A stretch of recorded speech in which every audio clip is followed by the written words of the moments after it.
Okay, so what we are now going to do is we are going to apply the buttons to our second sample and make sure that they line up properly with our first sample of our button holes. So we're going to be using our 6.5 by 7 piece of fabric that's labeled buttons, and then make sure that you have cut and applied your interfacing piece to the wrong side of that 6 by 7 piece. So I've already gone ahead and fused my piece of interfacing to the wrong side of my fabric, and again we're going to fold so that your interfacing is remaining vertical. Okay, now when you fold this, you want to make sure that whichever way you fold it, that your interfacing is it's going to be on the bottom part of your fabric.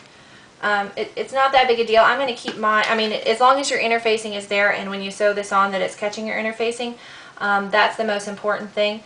Typically, for like if this was a bodice front, this would be the actual facing piece that we apply and sew to the back. So usually our interfacing is going to be on the underside of our top layer of our garment piece here. So the first thing that you want to do is I'm going to go ahead and put some pins, along that raw edge just to keep my my edges lined up so that my fold stays nice and flat. And then we need to identify our center line again on this piece. And so if you remember from our first sample, we measured this at 3/4 inches.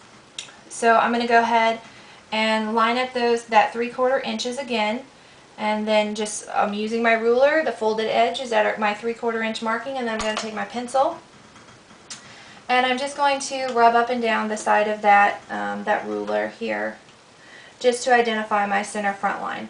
And why we have to do this is because when we overlap our buttonholes with our fabric that will have our buttons on it, that our center front lines are matched up. So what I'm going to do is I'm going to overlap my fabric here, lining up my center front line. So you can kind of see my center front line right here on my buttonhole.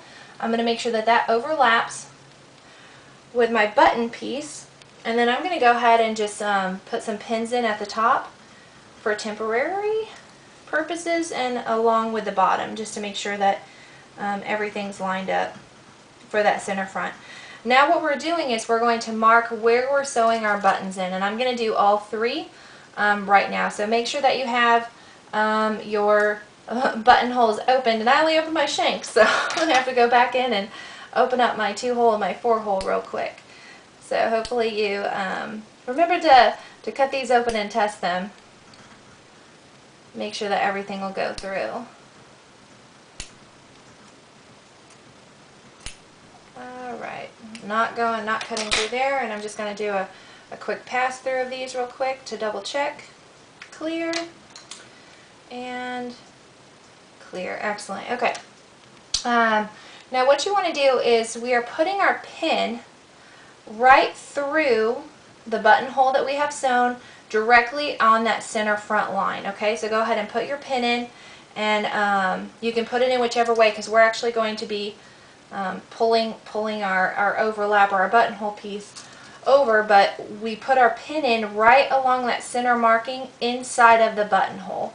And I'm going to slide mine to the left so that I can just raise this top piece up and my button should stay in place. Then I'm going to take out my pins that were holding the center front line in place and gently just push my pins that are marking my button placement through the buttonhole. And now what you have is all of these pins should be poking through right along the center front line, which they are. Woo, good deal. Alright, now what I'm going to do is I'm going to go ahead and take my marking pin, and I'm just going to put a little marking. I'm just going to put a little X right where I need to sew on my button. Just so that, and you don't have to do this step. You can just use your buttons as they are, or use your pins as they are as you're marking.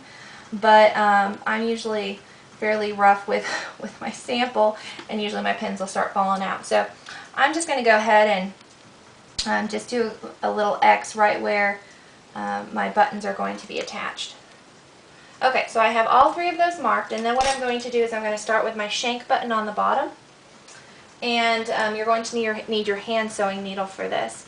So your shank button again, it's called the shank button because it has this little neck that protrudes from the underside of the button, and it has a hole for which your needle can pass to attach this. Alright, so now what I'm going to do is I'm just going to take out one of my my bottom ends there, and I'm going to put my needle up in between my sample here and connect that to, poke that up right through the X on the bottom piece, just so that my knot is hidden. And I'm going to go ahead and repin that shut. Alright, so I have that up through, and I'd like to point out your book says to just use 1 thread width, but I like to use 2 thread width, so you can just double your thread over, then tie a knot at the bottom. I've had more luck when I do my samples, or just like when I sew, having a double thread for any sort of button that I put on. So then once you get your knot set, you're going to come in and put your needle and thread through your shank, and then you're just going to go right back down into that X, and then catch it on the underside.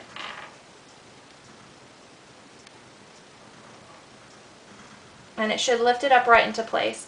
Now what you're going to do is you want to make sure that like this shank is positioned so that the neck is running in the same direction as our buttonhole. So our buttonholes are running in a horizontal type of fashion, and so we want to make sure that our neck of our shank is also running kind of horizontally. And so then you're just going to pick up your sample and try to get as close as you can to that X position. And then you're going to push your needle back up through the top, catch it through that hole in the shank, and then put it right back down into the X on your, that was your marking. So again, I'm going to go up from the bottom, and I'm catching through all layers, try to hit the center of that X, go through the shank hole, and then back down through the X on the other side. And what you're going to do is you're just going to repeat this maybe 4 or 5 times so that that shank has quite a few threads on it to hold it all in place. I think I might be on 3. I wasn't counting. So I'm just going to do this a couple more times. Go back down through that X.